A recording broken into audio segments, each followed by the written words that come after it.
Cost control account non integrated system का basic explain कर रहा हूँ मैं। सर्टेन कॉन्सेप्ट आपको एज्यूम करना है, आपको जर्नल एंट्री एकदम अच्छे से समझ आएगा और उसका लेजर पोस्टिंग भी आप कर पाओगे। स्टार्ट करते हैं। लेट एज्यूम कि ये अपना गोडाउन है जहाँ पर हम लोग रॉ मटेरियल स्टोर करते हैं। रॉ मटेरियल जिसको हम लोग स्टोर्स भी बोलते हैं, इस गोडाउन में हम लोग रॉ मटेरियल स्टोर करते हैं। ये अपना फैक्ट्री के वर्कर्स है जो प्रोडक्शन कैरी आउट करेंगे। ये मशीनरी है, अपना फैक्ट्री में मशीनरी है जहाँ पर गुड्स प्रोड्यूस होता है। ये वेयर हाउस है अपना जहाँ पर फिनिश गुड्स हम लोग स्टोर करते हैं। वेयर हाउस है जहाँ पर फिनिश गुड्स स्टोर करते हैं। ये अपना शोरूम है जहाँ से हम लोग गुड्स डिस्प्ले में रखेंगे और कस्टमर को अट्रैक्ट करेंगे, कस्टमर को बेचेंगे। ठीक है। फाइनली ये अपना सेल्स है, कस्टमर्स है यहाँ पर, ये अपना सप्लायर्स है। ठीक है। डायरेक्ट एक्सपेंसेस भी होता है, लेकिन डायरेक्ट एक्सपेंसेस अपने को कॉस्ट कंट्रोल अकाउंट में इसका कोई एंट्रीज आता नहीं है। इसके सिवा factory overhead, office and administration overhead और selling and distribution overhead. Now ये एक्चुअली पूरा देखेंगे तो कॉस्ट शीट का फॉर्मेट होगा। स्टोर्स मतलब रॉ मटेरियल होगा, wages, direct labour, direct expense, इसको ऐड करेंगे, वी गेट प्राइम कॉस्ट। उसमें फैक्ट्री ओवरहेड्स ऐड किया, फिर opening closing stock of work in process, फिर ऑफिस एडमिन ओवरहेड ऐड किया तो we get opening closing cost of production, मतलब यहाँ पर add opening closing stock of finish goods. फिर selling and distribution overheads add करेंगे तो we get cost of goods sold. ठीक है। फाइनली प्रॉफिट और सेल्स मिलता है। तो यही फॉर्मेट है कॉस्ट शीट का, वही सेम बेस पे हमने आगे कंटिन्यू किया है मैंने। नाउ डायरेक्ट एक्सपेंस का ज़रूरत नहीं है, उसको निकाल देता हूँ।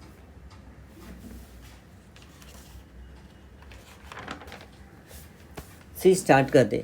सबसे पहले हम लोग रॉ मटेरियल परचेज करेंगे सप्लायर से।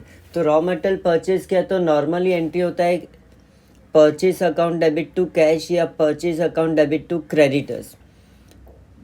यहाँ पर परचेज के बदले will write stores ledger control account और कैश के बदले में CLC, तो SLC to CLC। Purchase to cash है तो परचेज के बदले स्टोर्स लेजर कंट्रोल और कैश के बदले में CLC। Now same raw material हम लोग सप्लायर को रिटर्न किया, डिफेक्टिव रहेगा और रिटर्न किया तो रिवर्स एंट्री।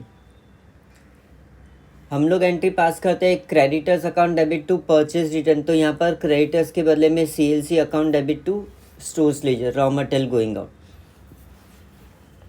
अभी गोडाउन में रॉ मटेरियल पड़ा था, उसको उठा के मशीन में प्रोडक्शन के लिए डाला तो ये मटेरियल इश्यूड फॉर प्रोडक्शन, तो WIP is receiver work in process control account debit to raw material going out to SLC।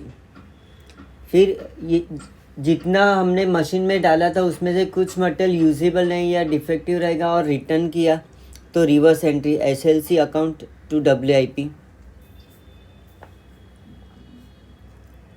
फिर कभी ऐसा होता है कि प्रोडक्शन चालू है, स्पेशल रॉ मटेरियल हमने परचेज किया डायरेक्ट सप्लाई से, वो आया और सीधा हमने उसको उठा के मशीन में डाला, तो सप्लाई से हमने डायरेक्टली वो मटेरियल लेके हमने मशीन में यूटिलाइज़ किया तो WIP इज़ रिसीवर, तो WIP control account debit to creditors के बदले में CLC। वेजिस का बात करें तो वेजिस पेड, तो नॉर्मली एंट्री होता है वेजिस टू कैश। ठीक है। तो यहाँ पर वेजिस टू कैश के बदले में CLC। Now wages absorb. अभी वेजिस कैन भी 4 टाइप का वेजिस हो सकता है, direct wages, indirect wages, office salary और सेल्समैन सैलरी। तो डायरेक्ट वेजिस एब्जॉर्ब होता है WIP में, तो WIP control account debit to wage control account, direct wages का entry. Indirect wages factory overhead में एब्जॉर्ब होता है तो factory overhead to wage control account. Office salaries admin overhead में एब्जॉर्ब होगा तो admin overhead to wage control account. Salesman salary selling overhead में transfer होगा तो selling overhead control account debit to wage control account. ठीक है। Now factory overheads paid या incurred, factory overheads paid या फैक्ट्री ओवरहेड्स इनकर्ड, तो normally entry होता है फैक्ट्री ओवरहेड टू कैश, तो यहाँ पर फैक्ट्री ओवरहेड टू CLC। अभी यही फैक्ट्री ओवरहेड हम लोग एब्जॉर्ब करेंगे रिकवर्ड या चार्ज, टू प्रोडक्ट, तो फैक्ट्री ओवरहेड WIP में जाएगा, फैक्ट्री ओवरहेड एब्जॉर्ब का entry, WIP control account debit to factory overhead control account. वैसे ही फिनिश गुड्स प्रोड्यूस, अभी मशीन में गुड्स बन रहा है, वहाँ से बन के बाहर आ गया, रेडी हो गया, तो फिनिश गुड्स प्रोड्यूस्ड, तो finish goods control account debit to work in process control account. Similarly जैसे फैक्ट्री ओवरहेड है वैसा ही एडमिन और सेलिंग के लिए भी है, तो एडमिन ओवरहेड पेड या इनकर्ड, तो एडमिन ओवरहेड टू कैश के बदले में सेल्स। एडमिन ओवरहेड एब्जॉर्ब होता है फिनिश गुड्स में, तो finish goods control account debit to admin overhead. यही फिनिश गुड्स हमने शोरूम में रखा, दुकान में रखा माल बेचने के लिए, यही फिनिश गुड्स बेचने के लिए रखा, तो इसको बोलते हैं हम लोग कॉस्ट ऑफ गुड्स सोल्ड। ठीक है, तो cost of sales account debit to finish goods control account. Selling overhead paid, तो selling overhead control account debit to CLC। Selling overhead to cash के बदले में selling overhead to CLC।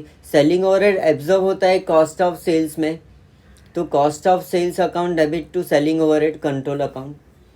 Finally sales, तो goods बेचा, पैसा मिला, तो cash to sales या debtors to sales, credit sales के लिए, तो कैश के बदले में CLC account debit to sales account. यही सेल्स अकाउंट कॉस्टिंग P&L में ट्रांसफ़र हो जाएगा, यही सेल्स अकाउंट कॉस्टिंग P&L में ट्रांसफ़र हो जाएगा। वैसे ही सेल्स रिटर्न, कस्टमर जब गुड्स रिटर्न करेगा तो वापस वो वेयर हाउस में ट्रांसफ़र होगा, वहाँ से फिर से हम लोग बेचेंगे, तो finish goods comes in finish goods account debit to CLC। देखो sales return to debtors, sales return के बदले finish goods comes in to CLC, debtors के बदले में CLC। ठीक है, ये पूरा डायग्राम है बेस्ड ऑन दिस पूरा सम का, यही नॉन इंटीग्रेटेड और इवन इंटीग्रेटेड कॉस्टिंग में भी ये आपको हेल्पफुल है। ठीक है, इसका स्क्रीनशॉट ले सकते हैं।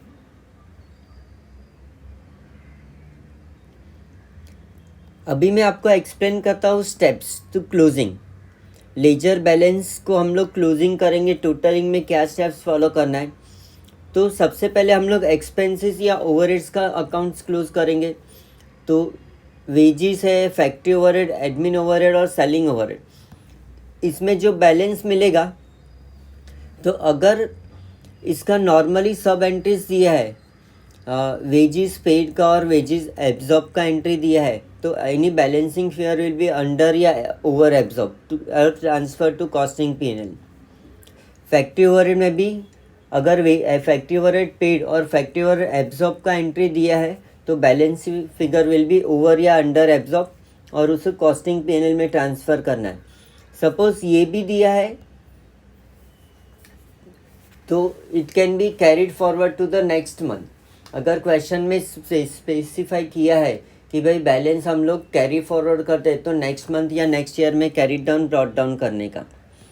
सेकेंड स्टेप में हम लोग स्टॉक्स अकाउंट क्लोज करते हैं, तो there are 3 types of stock, raw material stores बोलते हैं, वर्क इन प्रोसेस और फिनिश गुड्स।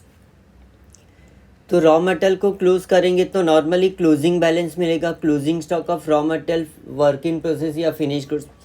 या फिर कभी कभी कोई मिसिंग एंट्री, अगर क्लोजिंग बैलेंस दिया है तो मिसिंग एंट्री, जैसे रॉ मटेरियल क्लोज करेंगे तो रॉ मटेरियल इश्यूड या raw material return to supplier मिलेगा।